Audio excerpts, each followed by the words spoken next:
je vais donc inviter à mes côtés et à un micro ma grande amie par le talent et la taille, me rejoindre, Fia Ménard.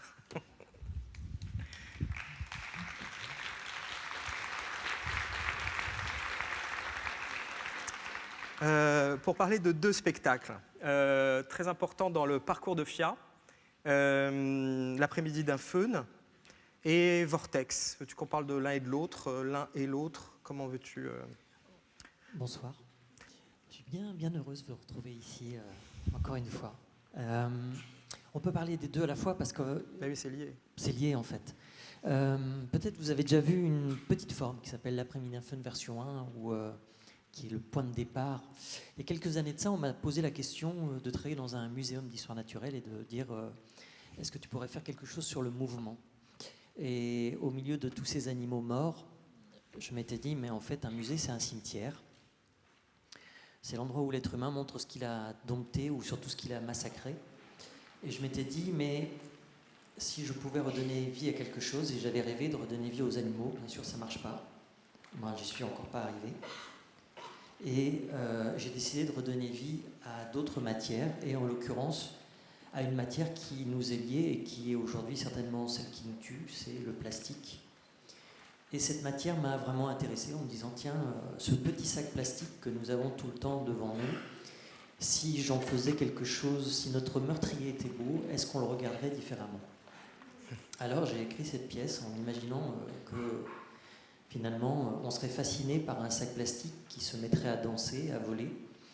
Et je dois dire que c'est plutôt lui la vedette depuis quelques années. Alors c'est vrai qu'on le retrouve ici avec l'après-midi d'un Feun et Vortex. L'après-midi d'un Feun, c'est très simple, j'avais décidé...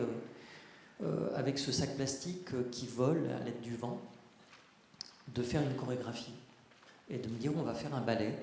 On va vraiment faire un ballet sur un principe classique et notamment en utilisant pour moi une chose qui était fantastique, c'était les œuvres de Claude Debussy. Et j'ai décidé d'écrire une chorégraphie pour sac plastique. Et donc en effet, dans l'après-midi d'un Feun, on se retrouve... eh bien, face à quelque chose d'assez perturbant, puisque ces danseuses et danseurs, qui ne sont que des matières plastiques, au milieu de l'interprète Cécile Briand, font quelque chose qu'on rêverait, c'est-à-dire voler, avoir cette vitalité, cet instinct, cette possibilité sans arrêt de se défaire de la gravité et d'oublier. Alors, c'est un moment pour vraiment oublier. Et c'est fou comment des sacs plastiques réanimés par le vent, par tes ventilateurs, deviennent des personnages, quoi, presque des petites personnes. C'est très beau, c'est très impressionnant, ça. Ce qui est surtout impressionnant, c'est que ça ne fait jamais la même chose. Alors, du coup, pour l'interprète, c'est toujours un peu la même situation. C'est un peu comme être face à un animal sauvage. On ne sait pas quelle va être sa réaction, et c'est aussi cet énorme plaisir de l'interprète, marionnettiste et chorégraphe et danseuse au milieu, de se retrouver sans arrêt face à quelque chose qui va réagir, et notamment qui réagit à quelque chose qu'on ne voit pas, c'est le vent. Donc ça veut dire qu'il y a aussi cette part très mystérieuse de dire mais le vent fait des choses et je ne le contrôle pas, et le principe bien sûr de cette pièce-là, c'est d'accepter qu'on ne contrôle pas. Et je pense que c'est surtout ça, c'est-à-dire que dans cette petite anecdote, je vais vous la raconter, il y a quelques années de ça, on jouait dans un autre théâtre. Et il y avait donc des écoles qui étaient là. Et ils voient ces petits sacs plastiques. Et un après-midi, comme ça, je reçois un coup de téléphone d'une professeure qui dit, il faut que je vous raconte, l'après-midi, les enfants qui étaient venus au spectacle étaient dans la cour. Et la cour de récréation, qui est toujours un endroit de bordel et de cris, d'excitation, il y a eu un moment de silence.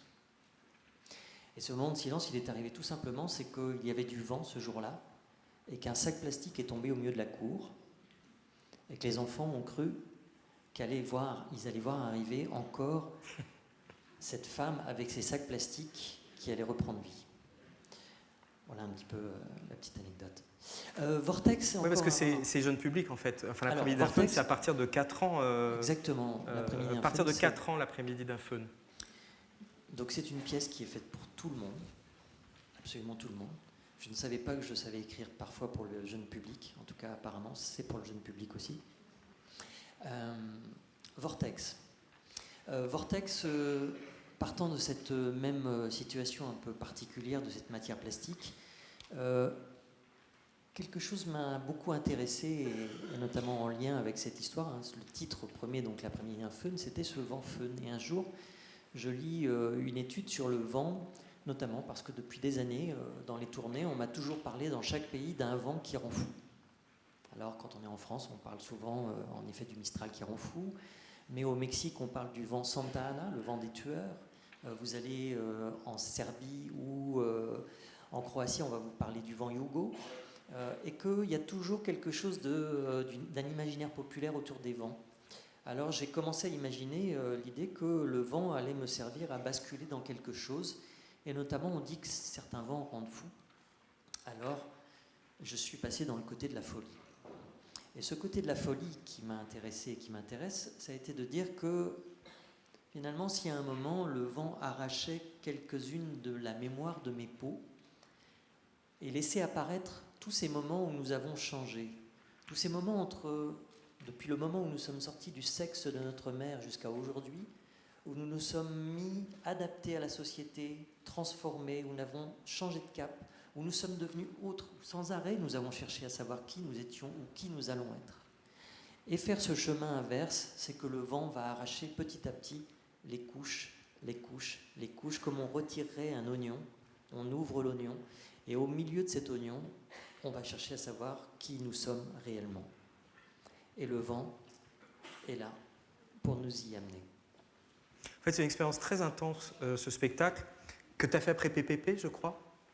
Je l'ai fait après PPP. Qui était un spectacle sur la transformation aussi, dans tous les sens du terme. Qui était vraiment une pièce du coming out, hein, comment parler finalement de qu'est-ce que c'est que cette position d'un seul coup d'annoncer ouvertement quelque chose qui n'est pas dans la normalité finalement du grand général de la société. Dans Vortex, c'est beaucoup plus une question qui est liée à nous toutes et nous tous. Plus nous avançons dans l'âge, plus nous avons la mémoire de ce que nous avons été.